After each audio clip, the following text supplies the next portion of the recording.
approximately 8 a.m., Marise Chiverella left her house at 533 North Alter Street, Hazelton City. She walked in a north direction towards St. Joseph's Parochial School, and she was last seen near 6th Street, and it was 6th Street and Church Street. That's about the last time she was seen. That was about 8:10 a.m. On that morning. At approximately 1 p.m. on March 18, 1964, her body was discovered in a stripping hole that they used for refuse off of Airport Road near the airport, so the Hazelton Municipal Airport. The investigation revealed that Marise was physically and sexually assaulted and murdered and left in the stripping hole. However, all her clothing and all her belongings were there with her. For the first 40 plus years, the Pennsylvania State Police worked this case with old-fashioned police work. They went out, they interviewed people, they sent teletypes, they interviewed other people, and it went word of mouth. Who do you think could have committed this? Who could have committed this crime? Without that, they were using, with all that being said, they were using tangible physical evidence to try and solve this crime. We have moved in a different direction here as we got into DNA evidence through the 90s. Pennsylvania State Police was founded in 1905, so over half of our existence, we've investigated this case. During the last 57 years, generations of troopers, as you see here, have worked this and given it special attention due to the nature of this investigation and the murder. In 2007, the Pennsylvania State Police DNA lab developed a suspect profile from the killer's bodily fluids that were left on Marise's jacket. Shortly thereafter, the DNA profiles for all the original suspects that we had were submitted to the lab. Unfortunately, when they came back, none of them were the same. So we had to eliminate those suspects. In 2007, they also used the DNA profile and uploaded it to the databases, and it was checked monthly for all these years. So for 57 years, that profile was checked monthly against all other criminals that had DNA in the system. We're going to jump from 2007 to 2018. When 2018 hit, we utilized Parabon Nano Labs, which a lot of the news stations have been showing the news conference he did in 2018. They developed a snapshot phenotype facial feature of what the suspect would look like. I'll let that to everybody out there when we show you the suspect if you think if it's something similar or not. However, we got numerous tips, we followed numerous leads. None of them proved to be viable from that news conference. However, what Parabon did do for us is they sent the DNA sample into a file called GEDmatch. And within GEDmatch, it's a genealogy database, and your DNA is compared to other people in that database, and we got a match. Our match was very distal. That came in 2019. It was very distal, which means I believe it was Baronet's sixth cousin, approximately. Somewhere around like sixth cousin, so very distant match.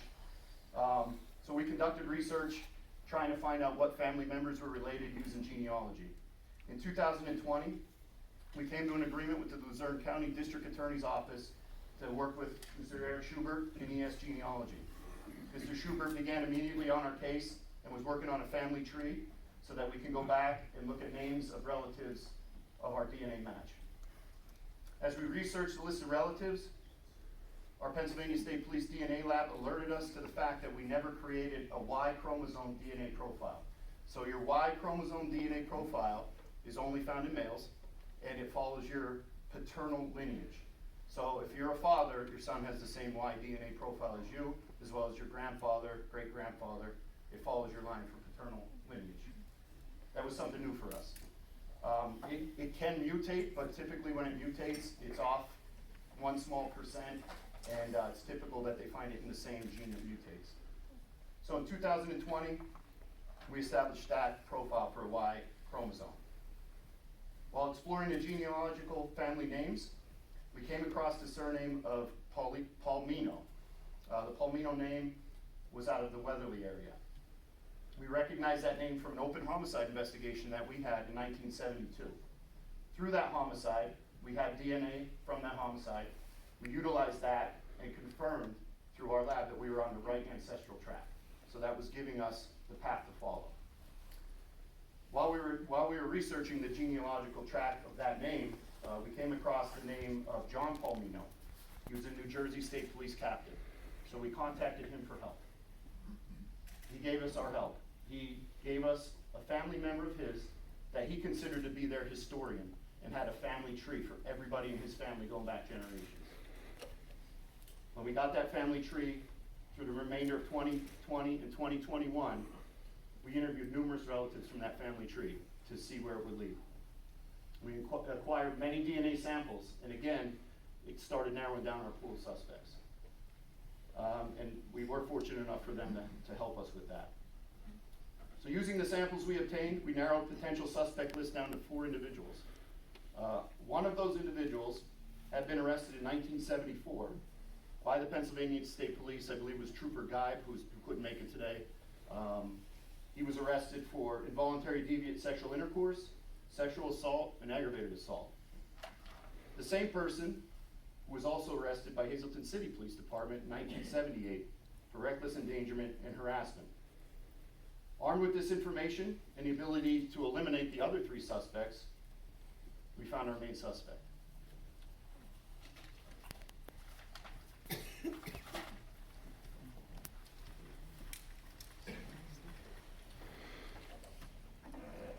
So our suspect has been identified as James Paul Forte. He was born in 1941 and he died in 1980. Unfortunately, Mr. Forte's not alive for us to prosecute. However, he is the person that committed this crime.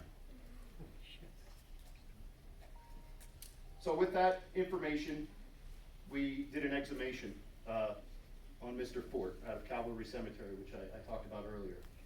That was on January 6th this year, 2022. On February 3rd, 2022, we received the results from our DNA lab.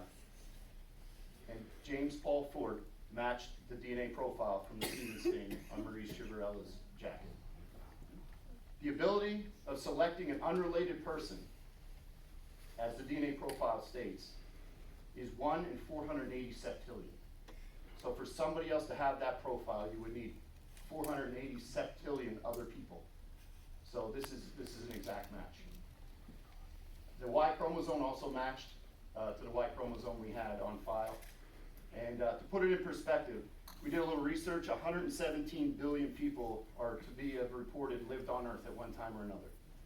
So 480 septillion means you would have to go through 4 million other Earths to find the same DNA profile.